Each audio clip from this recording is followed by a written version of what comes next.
창세기 19장 1절에서 14절 말씀입니다.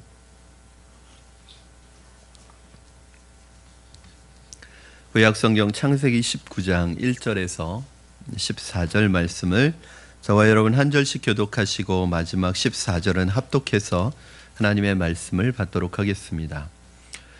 창세기 19장 1절입니다. 제가 먼저 봉독합니다. 저녁 때에 그 두 천사가 소돔에 이르니 마침 롯이 소돔 성문에 앉아 있다가 그들을 보고 일어나 영접하고 땅에 엎드려 절하며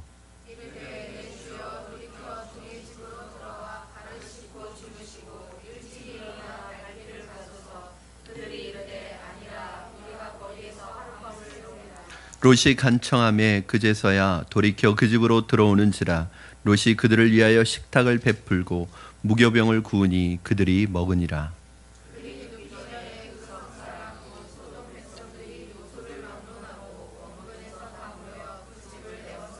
롯을 부르고 그에게 이르되 오늘 밤에 내게 온 사람들이 어디 있느냐 이끌어내라 우리가 그들을 상관하리라. 이르되 청하노니 내 형제들아 이런 악을 행하지 말라.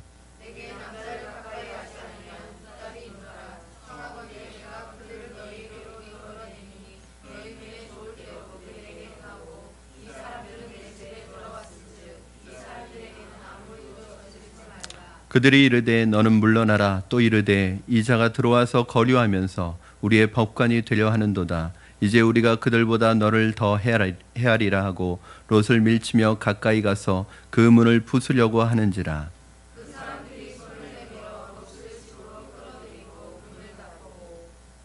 문 밖에 무리를 대소를 막론하고 그 눈을 어둡게 하니 그들이 문을 찾느라고 헤매었더라.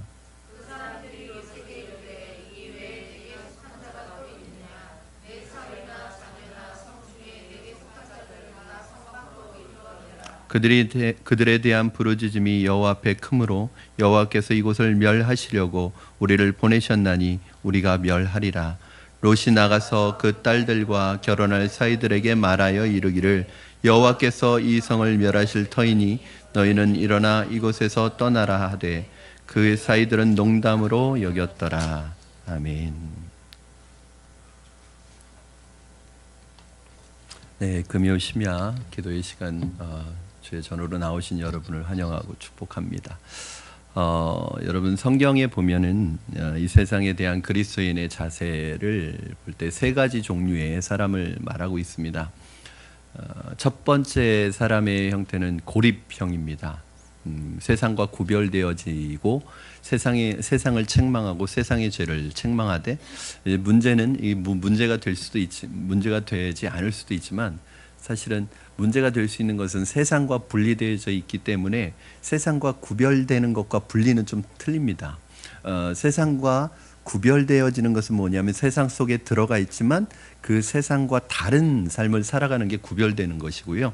아예 세상이 싫어서 세상을 등지는 것은 이제 분리되는 거예요. 이게 이제 이분법적인 것이죠. 그러니까 세상은 죄악이 넘치고 세상은 나쁜 것이고 악한 것이기 때문에 아예 세상과 상종을 하지 않는 것, 세상과 어울리지 않는 것, 세상과 담상고 지내는 것, 이것이 이제 고립형 인간입니다.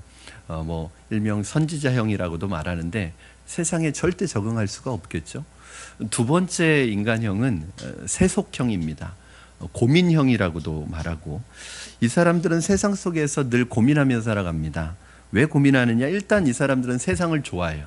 세상에서 누리는 것을 즐깁니다. 그리고 세상이 싫지 않습니다. 세상이 주는 혜택들이 좋습니다. 그리고 세상에서 누리는 쾌락이나 즐거움들이 그렇게 나쁘지 않아요. 문제는 이 사람이 하나님을 믿기 때문에 또 세상 사람처럼 살아갈 수 없다는 거예요. 그러니까 하나님과 교회와 세상을 향해서 늘 양다리를 걸치고 교회로 왔다가 세상에 갔다가 교회 오면 완전한 교인입니다. 세상에 들어가면 완전한 세상 사람입니다. 그런데 문제는 자기의 정체성은 아예 예수님을 안 믿는 세상 사람이 아니라 신분은 하나님의 자녀이기 때문에 세상 속에서 세상 사람처럼 어울려 살아가려고 하지만 늘 마음속에는 내가 하나님의 자녀라는 그러한 정체성 때문에 괴로워합니다. 이런 사람은 세상을 바꾸지도 못하고 변화시키지도 못합니다. 그렇다고 해서 세상 사람도 아닙니다. 이러지도 못하고 저러지도 못하면서 세상과 교회 사이에 어중간하게 끼어서 살아가는 사람들입니다. 아마 상당히 많은 그리스도인들이 이러한 세속형, 인간형을 살아가고 있다고 생각이 듭니다. 마지막으로 누룩형 인간입니다. 이것은 예수님께서 우리에게 보여주신 인간형입니다. 세상 속에 아주 깊이 들어갑니다. 세상 속에 깊이 들어가지만 세상 속에 있는 사람들과 어울리지만 세상에 속하지 않고 세상과 구별되고 오히려 이 누룩이 가루에 들어가서 그 가루를 부풀리는 것처럼 세상과 구별되고 세상에 속하지는 않지만 세상을 변화시키고 세상에 영향력을 미치는 이러한 사람이 있습니다. 이런 사람을 우리는 누룩형 인간이라고 그렇게 말합니다. 세상에 있지만 세상에 속하지 않은 하나님의 백성으로서의 정체성을 보여주는 사람이죠. 여러분은 이 세 가지 유형 중에 어느 쪽에 속하십니까? 아마 이 세 가지 유형이 다 있으실 것 같아요. 어떤 분은 세상은 죄악 덩어리야. 나는 세상이 싫어. 그래서 세상과 담 쌓고 지내는 분이 계실 수도 있습니다.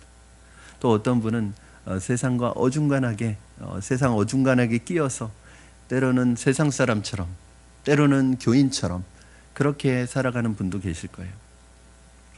그리고 또 어떤 분은 정말 세상 속에 들어가서 이분만 만나면 사람들이 영향을 받고 변하는 사람이 있습니다. 그러면 성령 충만한 사람들은 누구를 만나도 그 성령 충만이 전염성이 있어서요. 성령 충만을 이렇게 전염시킵니다. 여러분들은 사람에게 영향을 끼치는 분들이십니까? 아니면 영향을 받는 분들입니까? 대답 안 하셔도 됩니다. 오늘 본문에서 소돔이라고 하는 엄청난 이 죄악의 도성에서 한편으로는 타협하면서도 한편으로는 그들을 책망하면서 정말 몸부림치면서 이 중간의 위치에서 살아가려고 하는 한 사람을 만나게 되는데 그 사람이 바로 롯입니다. 이 롯은 이 세 유형 중에서 세속형에 속합니다. 왜요? 롯이 그 소돔이라는 땅을 선택해서 간 이유도 그 세상이 아름다워 보였기 때문이에요. 세상이 좋아 보였기 때문이에요. 애굽에서 보고 왔던 그 세상의 문명과 문화가 너무나도 좋아 보였기 때문에 롯은 아브라함에게서 떨어져 나갈 때 먼저 소돔을 선택해서 갔습니다. 세상을 좋아해요. 그러나 그 안에는 여전히 자기가 하나님의 백성이라는 의식이 있어요. 그러니까 완전히 세상과 동화되지도 못해요. 또 될 수도 없어요. 왜냐하면 정체성이 다르기 때문에 그렇습니다. 그럼 오늘 본문을 통해서 그리스도인으로 우리가 그리스도인으로 이 세상에 살아갈 때 우리가 어떠한 모습으로 살아가야 되는지, 어떠한 모습에서 우리가 좀 더 주님 앞으로 나가야 되는지 오늘 말씀을 듣는 중에 이게 남의 얘기가 아니라 롯의 얘기가 아니라 내 얘기일 수 있다는 것을 생각하시고 성령께서 주시는 음성을 들으실 수 있기를 바랍니다. 오늘 본문에 보면 하나님께서 소돔과 고모라를 멸망시키시기 위해서 두 천사를 먼저 사람의 모습으로 해서 소돔성을 보냅니다. 여러분, 왜 하나님께서 두 천사를 사람의 모습으로 그 소돔성에 보내셨을까요? 소돔이 멸망하고 소돔을 멸망시키는 것이 목적이라면 굳이 천사를 보낼 필요가 없습니다. 그냥 그 소돔성을 멸망시키시면 되는데 왜 그 성에 이 천사들을 사람으로 변장해서 가게 하셨을까요? 한 가지 이유 때문입니다. 소돔성에 살고 있는 롯에게 한 번 더 기회를 주기 위해서입니다. 왜냐하면 아브라함의 중보 기도가 있었어요. 그래서 하나님께서는 그 롯에게 한 번 더 기회를 주기 위해서, 그리고 롯에게 있어서 롯이 알아들을 수 있도록 이곳에 임할 하나님의 심판을 선포하고 그 심판 속에서 롯이 믿음으로 하나님을 붙잡기를 원해서 아브라함의 중보 기도 때문에 그 땅에 들어간 거죠. 여러분, 천사들이 소돔성을 찾았을 때 해질 무렵이었는데 롯이 성문 앞에 앉아 있다가 이 낯선 사람들이 오는 것을 보고 오늘 본문에 보니까 급히 고민하거나 지체하거나 주저주저함이 없이 바로 가서 이 사람들 앞에서 주여, 종이 당신들을 섬기겠나이다. 우리 집으로 오시죠. 그리고 그 사람들을 영접합니다. 여러분, 사실은 쉬운 것이 아니거든요. 근데 이 롯이 그 낯선 사람들을 집으로 초대하고 안내하고 영접하는 이 모습을 보면서 우리는 지난 2주 전에 봤던 누구의 모습이 떠올라요? 아브라함의 모습이 떠오르죠. 아니, 그때는 그거 당연했겠지. 그게 아닙니다. 롯은 이 사람들이 왔을 때 그렇게 주저하지 않고 지체하지 않고 즉각적으로 이 낯선 사람들을 대접하고 영접할 수 있었던 것은요, 이것은요 생각해서 하는 게 아닙니다. 몸에 배어 있는 거죠. 어떻게 그런 아주 기특한 생각들이 몸에 배어 있었을까요? 아마 롯이 이 사람들을 집으로 영접하지 않았으면 아마 이 두 천사는 실제로 그 소돔 도시 길거리에서 밤을 새워야 됐을지 모릅니다. 그런데 롯에게 이러한, 우리가 볼 때는 그렇게 별로 신앙적이지 않은 롯에게 어떤 이런 모습이 나타날 수 있었을까요? 이게 바로 아브라함에게서 보고 들은 거죠. 아브라함이, 롯은 일찍 아버지를 여의고 아브라함을 아버지처럼 모시고 아브라함 밑에서 이렇게 같이 자라왔습니다.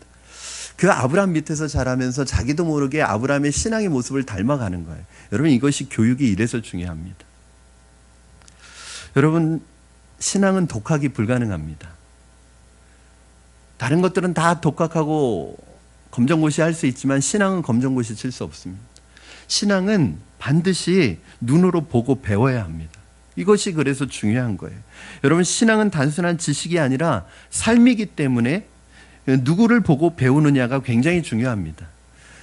저는 여러분의 일생에 이런 좋은 신앙의 멘토들을 만나실 수 있기를 바랍니다.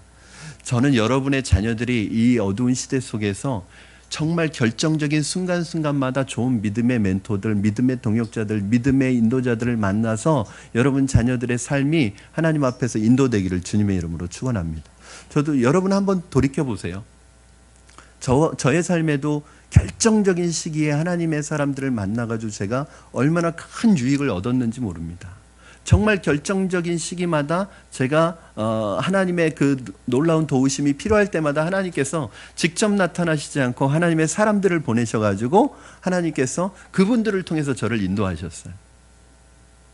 누구를 보고 배우느냐가 굉장히 중요합니다.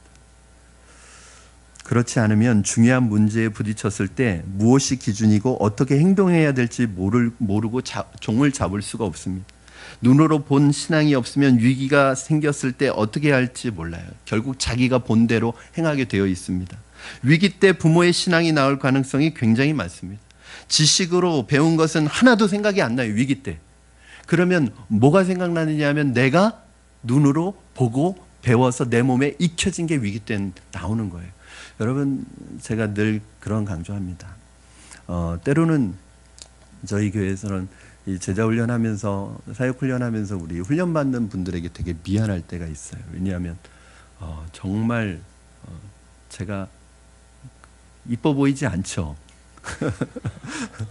워낙 무섭게 하니까. 근데 여러분, 훈련받은 게 이게 참 놀라운 게요. 이게 평상시에는 힘들고 어려운, 이게 아무것도 아닌 것 같은데요. 제가 한 가지 약속해 드릴 건 있습니다. 여러분, 위기의 순간에 몸에 배어 있는 게 나오게 돼 있어요. 여러분, 이 군인들이 평소에 왜 훈련해요? 전쟁 나면 훈련하면 되지 왜 그 총 쏘고 그 무기 허비하고 총알 낭비해 가면서 왜 훈련을 해요? 이게 훈련을 안 해놓으면요, 나중에 전쟁 다쳐서 며칠 전에 이제 훈련한다고 하면 이게 안 나온다니까요. 아는데, 지식으로는 아는데 몸으로 안 나와요. 그런데 평상시에 이게 내 몸에 익혀놓으면 반사적으로 이게 내가 그동안 훈련받았던 게 나오는 거예요. 여러분, 훈련이 왜 중요하냐? 왜 훈련을 받아야 되느냐? 여러분, 왜 몸으로 우리가 신앙을 익혀야 하느냐? 여러분, 이렇게 한 것이 위기의 순간에는 지식은 기억이 안 나요. 위기의 순간에는 내가 몸에 익혔던 나의 신앙들이 반사적으로 나오는 거예요. 롯에게는 그러한 아브라함으로부터 배운 그 신앙의 모습이 있었습니다. 이게 얼마나 귀한 것입니까? 저는 여러분의 자녀들이 여러분의 부모님의 그 신앙의 모습을 보고 자라서 위기의 때 여러분 부모님의 그 신앙의 모습이 우리 자녀들을 통해서 나오기를 바랍니다. 저는 사실은 그런 믿음의 부모님을 두고 자라지 못했기 때문에 사실은 저는 그 길을 찾아가는데 굉장히 어려웠습니다. 굉장히 힘들었습니다. 많은 분들을 만나야 했고 많은 훈련을 거쳐야 했습니다. 그런데 이제 제가 믿음의 부모가 되고 보니까 저의 자녀들에게는 그 믿음의 삶을 가르쳐주고 싶어요. 믿음으로 사는 모습을 보고 싶어요. 어렵고 힘들 때 우리 부모님은 그 어렵고 힘든데도 낙심하고 원망하고 실망하고 좌절하고 극단적인 생각하지 않고 넘어지지 않고 그때 하나님 앞에 기도하는 그 모습을 하나님 앞에 기도하시더라. 그런데 하나님께서 그 역사를 일으켜 주시더라. 이런 신앙의 경험이 우리 자녀들에게 있기를 주님의 이름으로 축원합니다. 여러분, 하나님의 천사가 소돔을 방문한 그 시간이 해질 무렵이었습니다. 롯은 그에게 가서 엎드려 절하고 자기 집으로 초청합니다. 낯선 사람을 자기 집으로 초청하는 것 쉬운 일은 아닙니다. 그리스도인들에게 여러분 중요한 것이 있는데 손님을 영접하는 것, 나의 집을 오픈해서 손님을 대접하는 것이 굉장히 중요한 일입니다. 제가 전에도 말씀드렸어요. 내 신앙이 지금 건강한가 건강하지 않은가가 그냥 짧은 시간에 생각해 볼 수 있는 그 검사지가 있어요. 뭐냐면 최근 3개월 이내에 누군가를 내가 대접하고 섬긴 적이 있는가를 한번 생각해 보십시오. 그야말로 짜장면 한 그릇이라도 누군가를 대접하고 섬긴 적이 있는지 보세요. 너무 또 깊이 생각하지 마시기 바랍니다.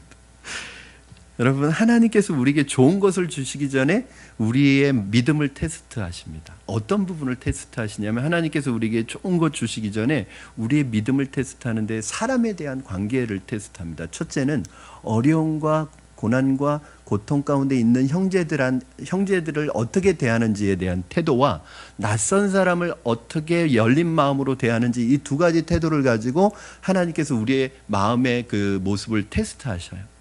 여러분, 한번 두 가지 묻고 싶습니다. 낯선 사람에 대해서 여러분 어떻게 여러분의 열린 마음으로 그들을 대하십니까?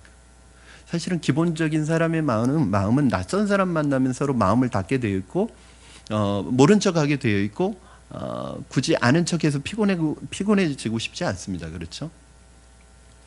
여러분, 우리 교회에 새로 오신 분들이 많이 있습니다. 성도들은 교회에 새로 오신 분들을 섬길 줄 알아야 합니다. 새로 오신 분들이 불편함 없이 교회에 정착할 수 있도록 여러분, 그 요즘에 그 책이 하나 나왔는데, 뭐 요즘에 나온 건 아니고 몇 개월 됐는데요. 모든 성도가 새가족부다, 그런 책이 있어요. 그러니까 누구 새가족 팀만 섬기는 게 아니라, 담임 목사만 섬기는 게 아니라, 순장만 섬기는 게 아니라 교회 모든 성도들이 내가 새가족부라는 의식을 가지고 있어야 된다는 거예요. 여러분, 한번 새로운 사람들 여러분 알 수 있어요? 몰라요? 우리 교회가 너무 크니까 잘 모를 수도 있어요. 근데 여러분 딱 보면 저분 새로운 분이다, 이걸 딱 눈에 띄잖아요. 여러분, 그분에게 인사하십니까? 다가가서 그분에게 상냥하게 인사하시고 친절하게 말 한마디 건네십니까?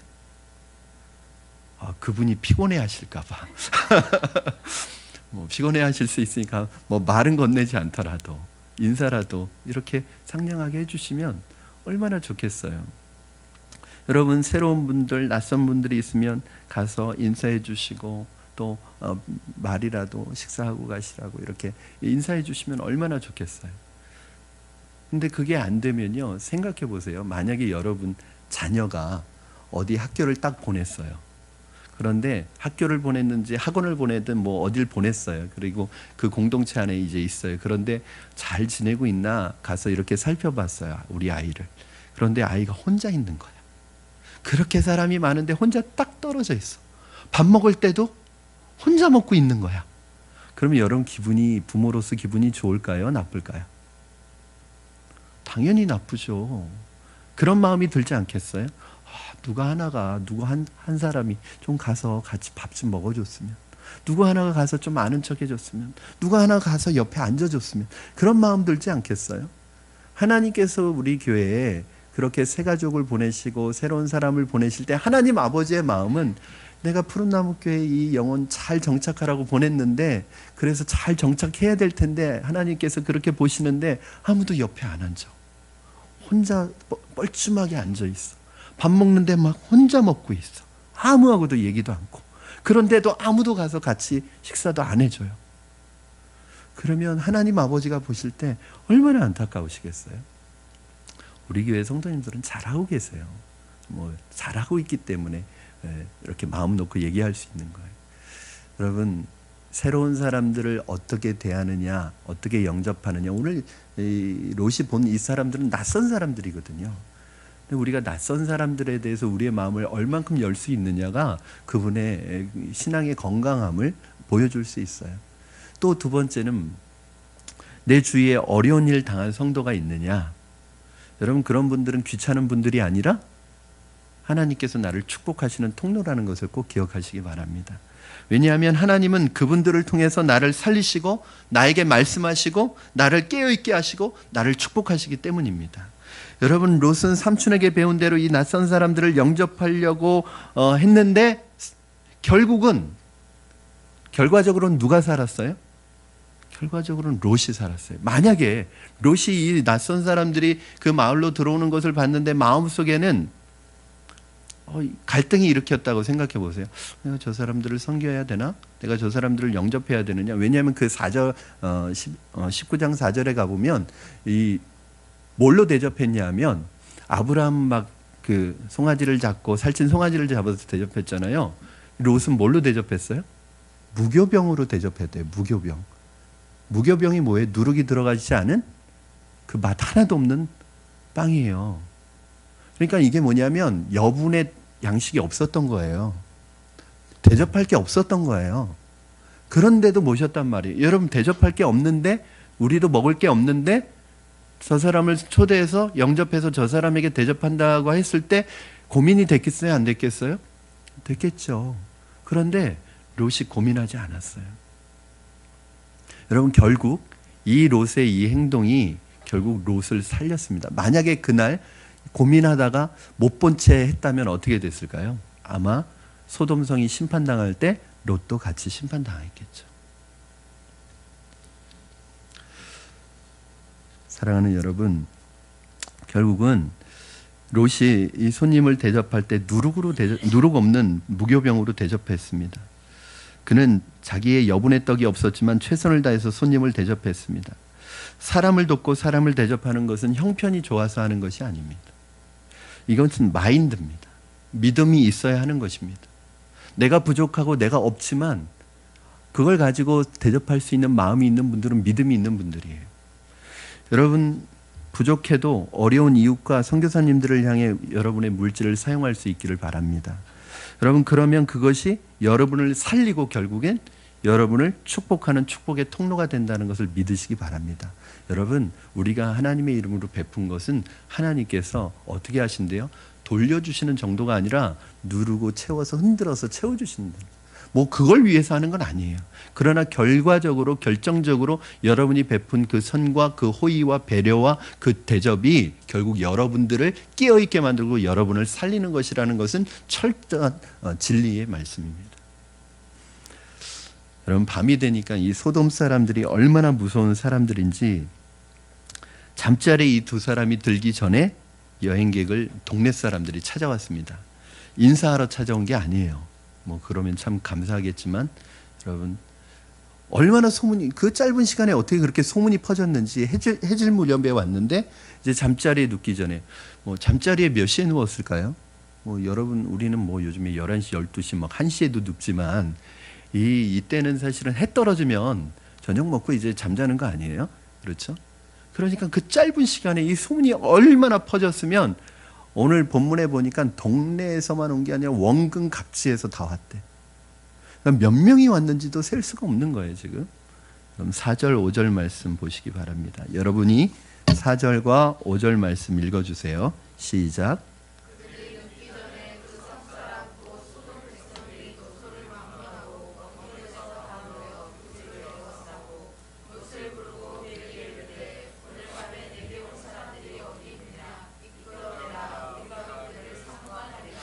아멘.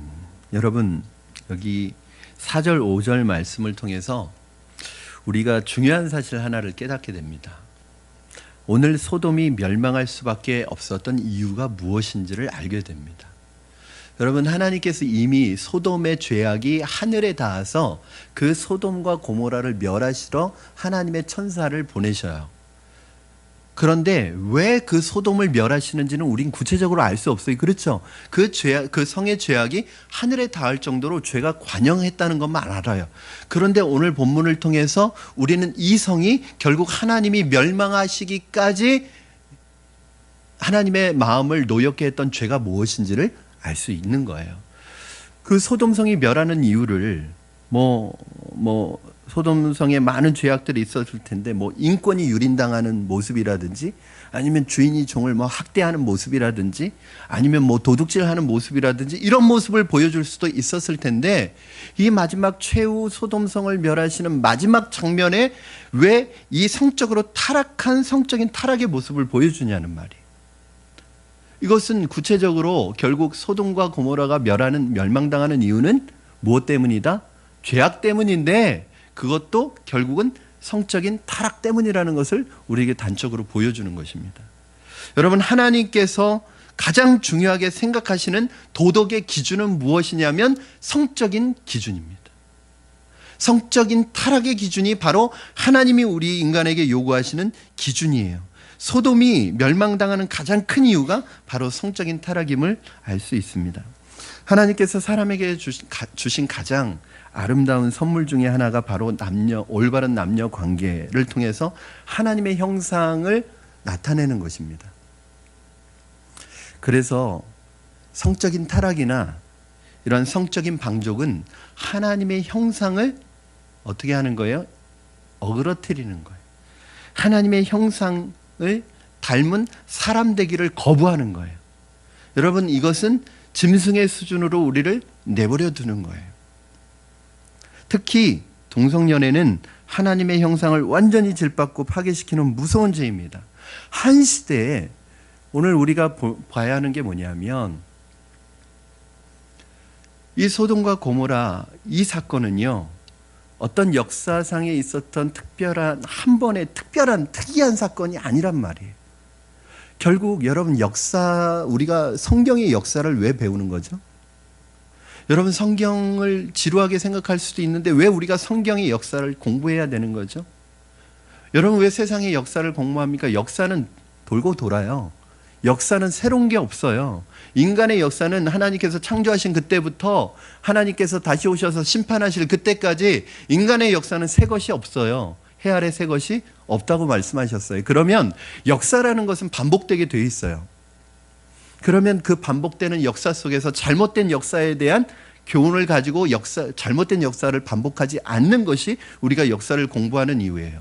그러면 성경의 역사를 공부하는 이유도 마찬가지예요. 그 역사 속에서 이 소돔과 고모라와 같은 사건이 역사 속에 한 번 나타나는 사건이 아니라 인류가 타락하고 인류가 하나님의 심판대에 놓일 때마다 그 마지막에 그 마지노선에 늘 무엇이 있었냐면 바로 성적인 타락이 있었어요. 단지 그 성적인 타락이 부분적이었다는 거죠. 예를 들어서 소돔과 고모라 성이 성적으로 타락했어요. 그러면 하나님이 소돔과 고모라를 멸망시키는 거예요. 여러분, 로마 제국의 멸망의 원인도 여러 이론이 있겠지만 아주 또 설득력 있는 이론이 로마 제국의 성적인 타락 아니에요? 그렇죠? 로마 황제 14명 중에 12명이 동성연애자였으니까. 여러분, 그 로마가 해가 지지 않을 것 같던 쓰러지지 않을 것 같던 그 철의 제국 로마가 어느 날 멸망을 했어요. 그것이 어느 날 갑자기 멸망한 거겠어요? 뭔가 근간이 흔들렸던 거죠. 그 흔들렸던 이유가 뭐라고 보냐면 역사학자 중에는 그들의 성적인 문란함과 방탕한 생활이라고 보는 사람들이 많습니다. 그래서 그 로마 제국이 멸망당했어요. 그러나 이제 문제는 뭐냐면 이 성적인 타락이 어떤 한 도시나 한 지역이 아니라 전 세계적으로 만약에 일어난다고 생각해 보세요. 미국에서 일어나고 있는 성적인 이 타락과 동성연애의 만연이, 유럽에서 일어나고 있는 이 성적인 타락과 동성연애의 만연이 이제 우리나라에까지 들어오고 모든 나라가 이렇게 만약에 된다면 사실은 하나님의 마지막 때가 앞당겨 올 수도 있는 거죠. 만약에 이것이 전 세계적인 것이 아니라 만약에 한국만의 문제라면 한국은 진짜 하나님 앞에서 지금 베옷을 입고 하나님 앞에 회개 기도하지 않으면 안 됩니다. 문제는 여러분 이런 타락이 소돔과 고모라만의 문제가 아니라 오늘 우리가 살아가는 이 시대에 재현될 조짐을 보인다는 게 제 마음이 두려워, 불안한 거예요. 여러분 오늘날 우리가 사는 이 사회를 생각하며 가장 두려운 것은 바로 이 성적인 문란이 극에 달했습니다. 성이라는 것은 감추고 절제할 때 아름다운 것입니다. 그런데 지금은 성이 상품화되어 버렸어요. 다 노출해 버립니다. 요즘 사람들 중에 성을 절제해야 한다고 생각하는 사람 거의 없습니다. 누리고 즐겨야 될 특권이라고 생각하죠. 이보다 더 무서운 일이 없습니다. 여러분 어떻게 이 동성연애자들이 이렇게 부끄러운 줄도 모르고 이렇게 밤에 몰려다니면서 사람들을 내놓으라고 행패를 부릴 수 있겠어요? 이 부끄러운 일을 회개를 하기는커녕 그냥 부끄러움 없이 그냥 그 사람들이 다 몰려와서 어떻게, 물론 백주대낮은 아니었지만 이 밤에 몰려와서 이렇게 행패를 부릴 수 있느냐 말이에요. 그럼 이거는 그 도시의 누구 한 사람의 문제가 아니라 이미 그렇게 해왔던 거예요. 어쩌면 롯은 이것을 알고 있었어요. 그래서 이 나그네들이 왔을 때 만약에 이 나그네들이 밖에서 밤을 새운다면 이런 끔찍한 일들이 일어날 것이라는 것을 알고 아마 이 롯은 그들을 집으로, 아까 여러분 이 집으로 이 손님들을 모실 때 롯이 어떻게 했다고 그랬어요? 간청했다고 그랬어요. 간청했어요. 여러분 대접하는 사람 입장에서 뭐 간청할 일이 뭐가 있어요? 한번 얘기했는데 안 오겠다고 하면 그냥 보내면 되죠. 근데 안 오겠다고, 우리는 여기 길에서 밤을 새겠다고 그러니까 어떻게 했어요? 간청했대요. 간청했대요. 4절 보니까 그들이 눕기 전에 그 성 사람 곧 소돔 백성들이 노소를 막론하고, 여러분 이게 얼마나, 노소, 나이 든 사람, 젊은 사람, 또 원근에서 가까운 데 있는 사람, 멀리 있는 사람, 얼마나 왔을까? 그건 숫자도 모르겠어요. 저는 숫자가 안 나와 있으니까. 그런데 노소를 물어나고 원근각지에서 왔다는 건 이건 한두 명 왔다는 표현은 아닐 거예요. 그렇죠? 마치 짐승이 먹잇감을 발견하고 그 먹잇감에 달려드는 이리떼와 같이 이렇게 달려와서 있는 이 사람들의 모습이 이게 사람의 모습이냐고요. 짐승이죠. 사람이기를 포기한 사람들이죠. 하나님의 형상을 포기한 사람들이죠. 동성연애가, 이 성적인 타락이 그 소돔성 안에 가득 차 있는 거예요. 여러분 하나님께서 그 시대를 심판하시는 기준은 죄악입니다. 그런데 그 죄악 중에서도 마지막은 성적인 타락입니다. 그리고 거기에서도 마지막은 저는 동성연애라고 생각합니다. 여러분 얼마 전까지만 해도 우리 사회에서 동성연애라는 단어는 되게 부끄러운 단어였습니다. 동성연애자들에 대한 시선을 곱게 보는 사람은 아무도 없었습니다. 그런데 이제는 영화를 통해서, 드라마를 통해서, 뭐 매스미디어를 통해서 동성연애를 조장하고 미화시키고 있습니다. 드라마에서 굉장히 아름답게 이렇게 포장을 합니다. 그러니까 이제 점점 여러분 연령대가 높을수록 동성연애에 대해서 부정적인 견해를 내놓거든요, 어른들은. 근데 여러분 우리 자녀들 20대, 30대 점점 내려올수록 동성연애에 대해서 잘못됐다고 생각하는 의견이 이제는 반반이에요. 큰일 났습니다. 그러니까 학교에서 우리 아이들이 동성연애 유혹을 받아요. 여러분 군대에서도 동성연애가 이루어지는 거 아십니까? 여러분 생각해 보세요. 여러분 지금 자녀들이 앞으로 5년, 앞으로 10년, 그리고 군대 가고 이 사회에 나갔을 때 우리 아이들이 생활해야 될 이 필드가 되어야 될, 하나님의 거룩한 나라를 세워야 될 이 땅이 만약에 이 소돔 성처럼 변한다면, 그러면 이것이 조짐이 벌써 미국 교회는 벌써 동성연애를 합하는 데가 많이 생기고 있잖아요. 항상 제가 말씀드리지만 미국 교회 10년 후의 모습이 우리 한국 교회의 모습이거든요. 지금 기독교 안에서도 좀 리버럴한 입장에 있는 분들은 동성연애를 지지하는 분들도 있습니다. 그러면 이게 남의 일이 아니라고요.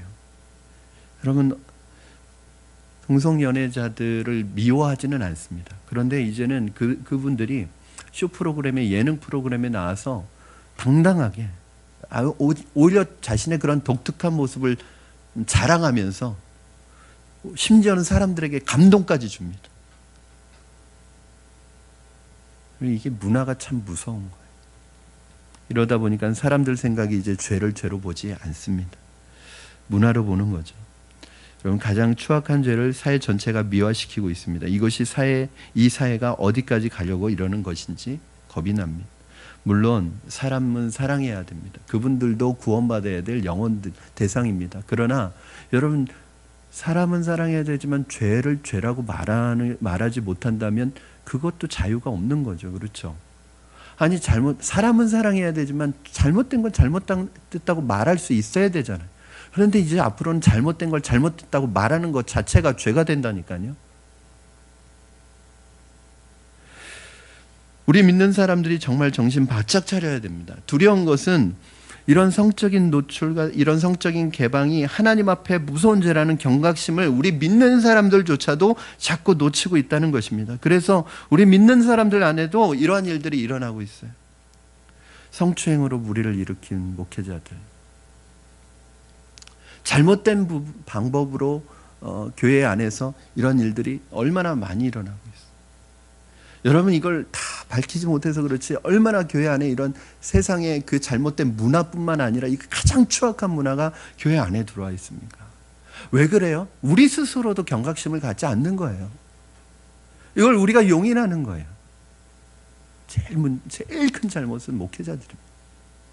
그리고 그 다음은 우리 성도들입니다. 좋지 않은 영화나 동영상 자꾸 보면 어떤 현상이 일어납니까? 여러분, 좋지 않은 영화나 동영상 본다고 지옥 가는 건 아니에요. 뭐 한두 번 봤다고. 그러나 어떤 일이 일어납니까? 그것이 죄를 지을 기회가 왔을 때, 죄의 유혹이 왔을 때 그 죄를 뿌리치기가 어렵다는 거예요. 죄를 지을 확률이 많다는 거예요. 뭘 보고 뭘 생각하느냐가 굉장히 중요합니다. 그리스도인들은 죄를 지을 수 없기 때문에 짓지 않는 것이 아니라 죄가 싫어서 짓지 않아야 돼요. 그렇죠? 여러분, 기회가 없어서 죄를 안 짓는다면, 기회만 있으면 언제든지 죄 지을 수 있다면 우리가 무슨 그리스도인이라고 할 수 있겠습니까? 여러분, 죄를 미워해야 합니다. 죄가 싫어야 합니다. 죄를 즐기면 안 됩니다. 우리가 은근히.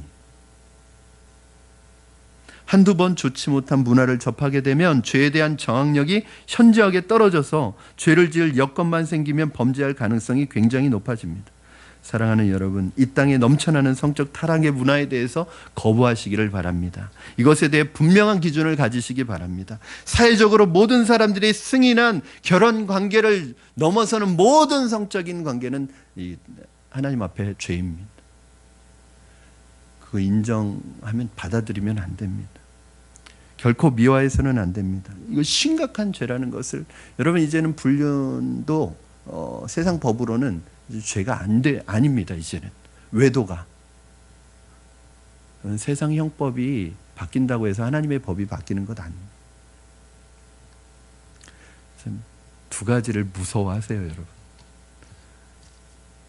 사실은 금요 심야에 나오는 분들이야 신앙생활 열심히 하시는 분들이기 때문에 여러분이 굳이 들어야 될 필요가 있나 하지만, 오히려 여기 안 계신 분들이 더 들어줬으면 하는 그런 마음이 있어요. 하지만 누구도 안심해서는 안 됩니다. 여러분, 저도 마찬가지고요. 신앙생활 잘 하고 있다고 생각하는 사람들도 절대, 여러분, 제일 좋은 방법은요, 죄는, 악은 모양이라도 버리는 거예요. 괜히 그 옆에 가지 마세요. 나 믿음이 있나 없나 시험해 보려고 자꾸 해보지 마세요. 유혹 받나 안 받나 시험해 보려고 하지 마세요. 거기 가서 유혹 받으면 기도하겠다는 생각하지 마세요. 여러분, 죄는 모양이라도 끊어버려요. 우리 믿는 사람의 가정과 결혼을 통해서 세상을 향해 주님이 주신 성과, 주님이 주신 가정과 주님이 주신 이 결혼이 얼마나 성스럽고 아름답고 행복한 것인지를 여러분과 여러분의 가정을 통해서 세상에 선포하시기를 주님의 이름으로 축원합니다. 그래서 여러분, 여러분 세상 사람들이 여러분의 가정을 보면서, 야, 저 가정이 천국이구나, 저 가정이 축복이구나, 저 가정이 행복이구나, 결혼 생활은 저렇게 하는 거구나, 부부간의 모습은 저래야 되는 거구나, 저렇게 자녀를 양육해야 되는 거구나, 그러한 모습들이 여러분이 그러한 모습을 세상에 선포하는 메신저의 역할을 해주시기를 주님의 이름으로 부탁드립니다. 이 사람들이 습격을 받고 롯이 한 일이 무엇입니까? 그들을 설득하기 시작합니다. 6절에서 8절 여러분 한번 같이 읽겠습니다. 제가 6절과 7절 읽겠습니다. 여러분이 8절 읽어주세요. 롯이 문 밖에 무리에게로 나가서 뒤로 문을 닫고 이르되 청하노니 내 형제들아 이런 악을 행하지 말라.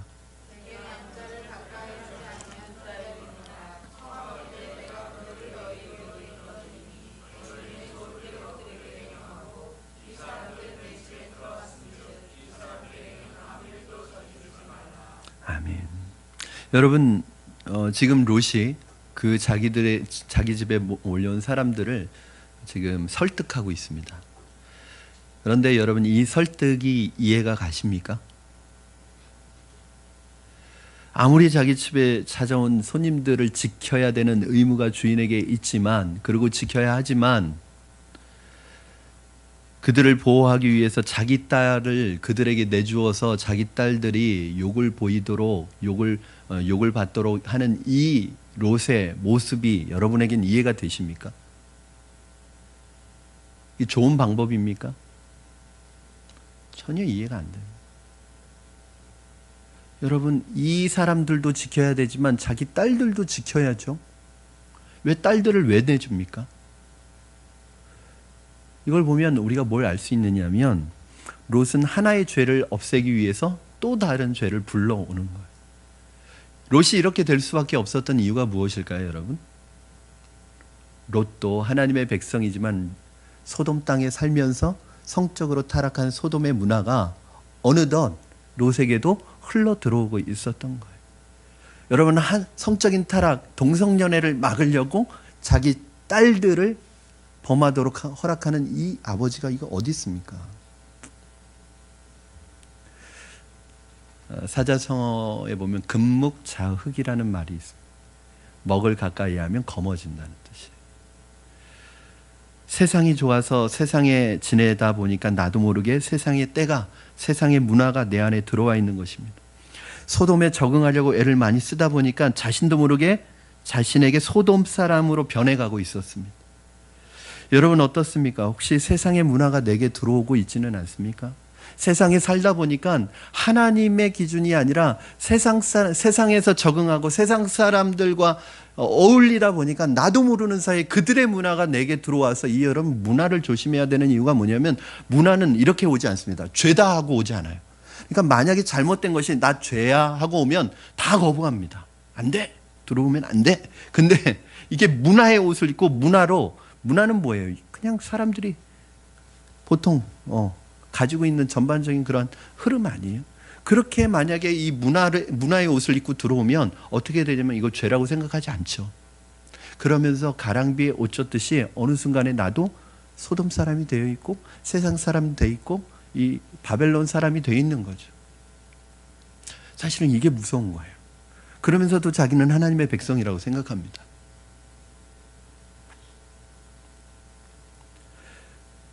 여러분 그렇게 설득했더니 소돔 사람들이 하는 말 좀 보세요.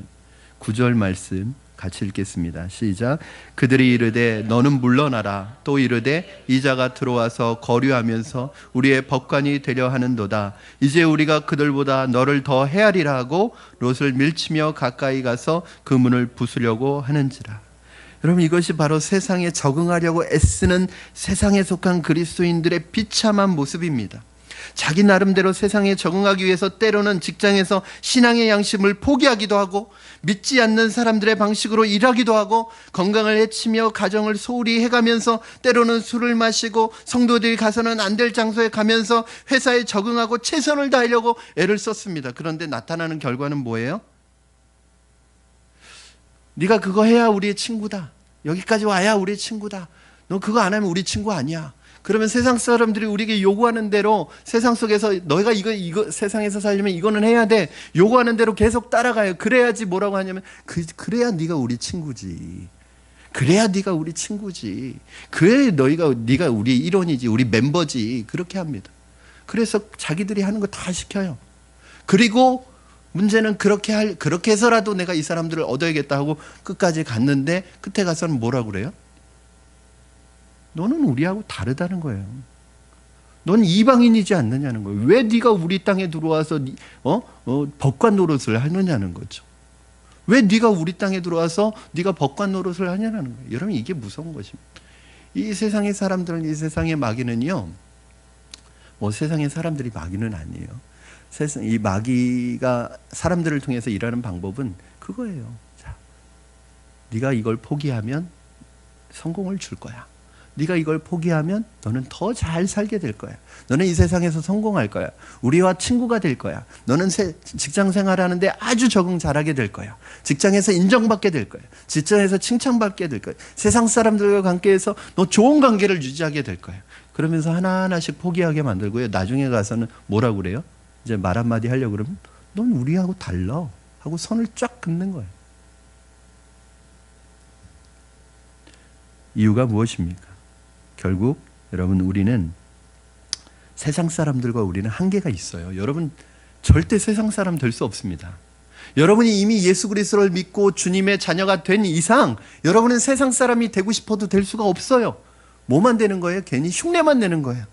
여러분, 흉내만 내는 걸로 원하지 않습니다. 그래서 완전히 주님을 포기하는 걸 원하지. 그래야 진짜 자기 친구라고 얘기하지. 결국은 여러분, 세상 사람들, 세상 방식 아무리 따라가 봤자 우리 믿는 사람들이 얻을 것은 하나도 없어요. 나중에 뭐만 당해요? 배신만 당합니다. 버림만 당합니다. 그래서 여러분, 한 가지 방법을 가르쳐 드릴게요. 그리스도인들이 세상에 들어가기 전에 자신의 이 한계를 분명하게 알고 놓고 시작하는 거예요. 처음부터 너무 세상 사람들한테 인정받으려고 하지 마시고, 세상에서 너무 잘 적응하려고 하지 마시고, 그냥 세상에서요, 여러분, 그러다가 몸대로 망치고 일은 일대로 안 되고 끝에 가서는 배신자 소리 듣지 마시고 처음부터 아예 그런 인식이 바뀌도록 하세요. 이건 물론 일하는 데서 있는 건 아니에요. 성실하고 내가 해야 될 일 하지만 신앙적으로 쟤는 안 돼. 쟤는 예수쟁이야. 쟤는 그냥 예수에 미쳤어. 그런 소리를 그냥 듣고 시작하세요. 그럼 유혹이 없다니까요. 군대 가서 그냥 난 예수 믿는 사람이니까 맘대로 해. 그러니까 처음에는 좀 고통스럽죠. 맞기도 맞고 힘들죠. 근데 나중에는 쟤는 놔둬.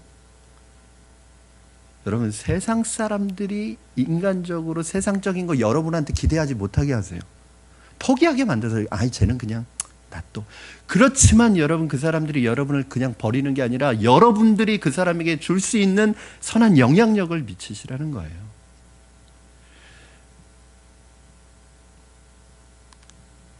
그래야 내 신앙 지킬 수 있습니다. 여러분, 그리스도인인 것을 감추지 마세요. 처음부터 그냥 밝히세요. 직장 들어가면 십자가 달고 다니세요. 그거 감춰서 뭐 하겠어요, 여러분? 그냥 나 예수 믿는 사람이다. 밥 먹을 때 기도 떳떳하게 하시고, 기도 못 하시는 분, 교회 다니시면서 기도 못 하시는 분 의외로 많을걸요. 저는 이 식사 기도하는 게 아무것도 아닌 것 같아도요, 굉장한 용기가 필요한 거예요. 그렇죠? 그 안 믿는 사람 쫙 있는 데서 혼자 이렇게 기도하는 게 얼마나 어려운데요. 그냥 내가 예수 믿는 사람이라는 거 아예 드러내놓고 하세요. 그러면 되게 편합니다. 유혹도 없어요, 별로. 내가 유부남인 걸 드러내놓으셔야 돼요. 괜히 나가서 총각 행세하지 마세요. 네? 그러니까 유혹이 많은 거예요. 내가 아줌마라는 걸 그냥 오픈하세요. 그냥 아줌마처럼 하고 다니세요, 제발. 아가씨처럼 하고 다니세요. 그런 세상적으로 자꾸 멋내고 세상적으로 화려하게 하는 게 유혹이 많은 거예요. 그러니까 그냥 좀 지난번에 수요 예배 때 말씀드린 건 좀 펑퍼짐하게 입고 다니시고 그냥 좀 뭐 이렇게 아줌마처럼 하고 다니시면 누가 뭐래요? 유혹이 없잖아요. 이 세상 가운데 살면서 우리는 어떤 중심을 가지고 살아야 하겠습니까? 이 세상에 적응하려다 보니까 나도 모르는 사이에 세상 사람이 되어가고 있지는 않습니까? 여러분 가정과 건강도 팽개치고 신앙을 손상시키면서까지 인정받으려고 이 세상에 뛰어들고 있지는 않습니까? 사랑하는 여러분, 신앙의 중심을 잡으시기 바랍니다. 우리는 이 땅에 살아도 이 땅의 백성이 아닙니다. 이 땅의 사람이 아닙니다. 하나님의 사람, 하나님의 백성인 것을 기억하시기 바랍니다. 말씀을 정리합니다. 사랑하는 여러분, 오늘 말씀을 듣고 변화되는 사람이 한 명이라도 있다면 하나님이 이 세상을 지켜주실 것입니다. 만약에 의인 10명이 있다면 소돔에게는 다시 한번 기회가 주어졌을 것입니다. 오늘 하나님께서 우리 이 나라와 민족, 특별히 이 나라 민족에서 의인 10명을 찾으실 때 저는 의인 10명이 없어서 망하지 않기를 바랍니다. 여러분이 한국과 이 나라 민족을 지키는 기도의 사람들이 되셔서 여러분 때문에 하나님께서 한 영혼이라도 더 돌아올 때까지 더 심판을 유보해 주시는 의인들이 저와 여러분이 되기를 주님의 이름으로 축원합니다. 우리 이 시간에 같이 찬양하고 함께 기도했으면 좋겠습니다. 오늘 마지막 때에 하나님께서 믿음을 보겠느냐, 믿는 자를 보겠느냐, 그 말씀은 정말 믿음으로 살아가는 사람을 보겠느냐는 말씀입니다. 오늘 세상은 변하고 세상은 흔들리고 문화는 바뀌고 사람들은 다 주님을 떠나도 하나님, 나는 믿음 변하지 않겠습니다. 믿음으로 살겠습니다. 오직 믿음 하나 붙들고 살아가겠습니다. 하나님의 백성으로 살겠습니다. 그 믿음의 결단과 각오로 우리 이 찬양 부르시고 함께 기도하도록 하겠습니다.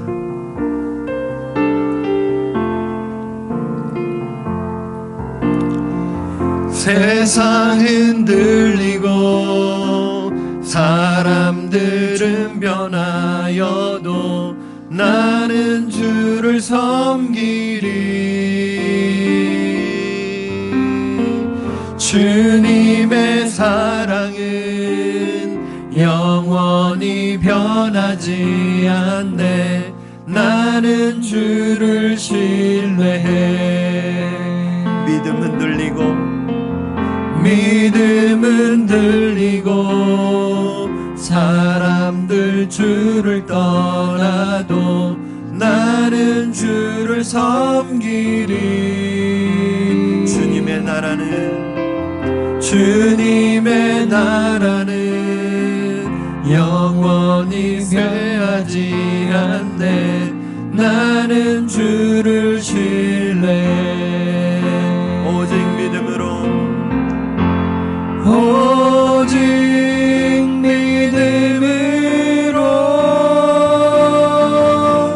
믿음으로 내가 살리라.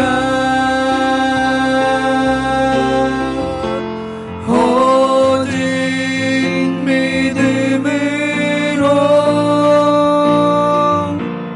믿음으로 내가 살리라. 우리 다시 한번 고백합니다. 세상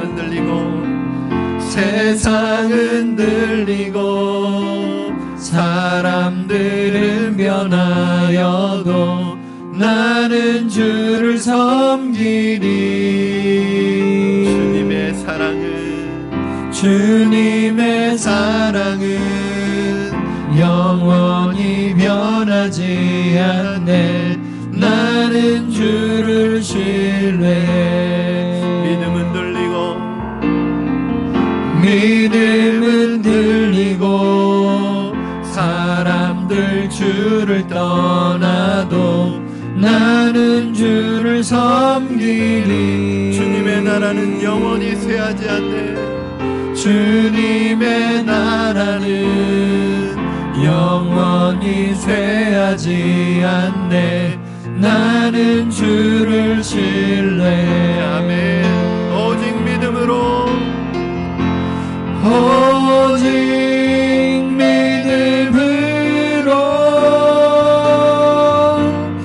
믿음으로 내가 살리라. 오직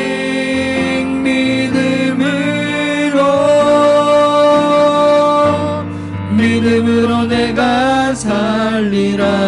오직 의인은 믿음으로 말미암아 살리라. 오직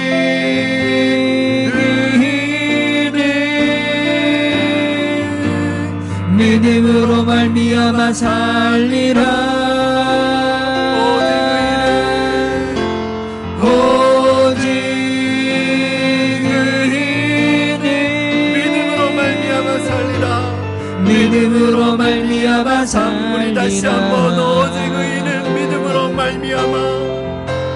오직 의인은 믿음으로 말미암아 살리라. 오직 의인은 믿음으로 말미암아 살리라. 우리 이 시간에 오늘 주신 말씀 붙들고 같이 기도하며 나가도록 하겠습니다. 기도하실 때 먼저 기도하실 것은 하나님, 우리가 이 세상에 살지만 이 세상에 속하지 않고 이 세상의 사람으로 살아가지 않고 거룩한 하나님의 백성으로서의 정체성을 가지고 세상을 이기며 살아가게 하여 주시옵소서. 세상과 타협하여 신앙을 버리고 살아가지 않게 하여 주시옵소서. 하나님, 소돔과 고모라의 멸망, 로마의 멸망, 그리고 하나님의 심판의 중심에 이 성적 타락이 있었음을 통해 볼 때 우리 사회가 얼마나 하나님의 심판의 때에 가까웠는지 알 수 있습니다. 하나님, 우리가 이 시대의 성적인 타락을 조장하고 미화시키는 모든 이러한 문화로부터 하나님 아버지, 우리가 거부하게 하시고 죄와 싸우게 하시고 결혼과 가정의 소중함을 보여주는 사람들이 되게 하여 주시옵소서. 우리의 가정이 먼저 주님의 은혜로 성령으로 깨끗해지게 하시고 우리의 가정을 통하여 세상에 하나님이 주신 가정과 하나님이 주신 사랑과 하나님이 주신 이 성의 성스러움이 우리를 통해 선포되어지고 메시지로 우리를 사용하여 주시고 메신저가 될 수 있도록 우리를 사용하여 주시옵소서. 이 나라 민족을 위해서 기도하실 때 특별히 이 나라 민족 안에 있는 이러한 성적인 타락과 특별히 이 교회 안에까지 들어오는 이런 무서운 성적인 타락이 하나님 아버지 용서하여 주시고 다시 한번 교회가 깨끗해지게 하시고 교회가 세상을 향하여 선한 영향력을 미치게 하여 주시옵소서. 거룩함을 회복하게 하여 주시옵소서. 이 시간에 주신 말씀 붙들고 우리 합심하여 기도하시고 여러분 마지막에 또한 교회와 또한 새 생명 축제와 여러분 기도의 제목 아래고 우리 자유롭게 돌아가도록 하겠습니다. 우리 주님을 세 번 부르신 후에 합심하여 기도하겠습니다. 주여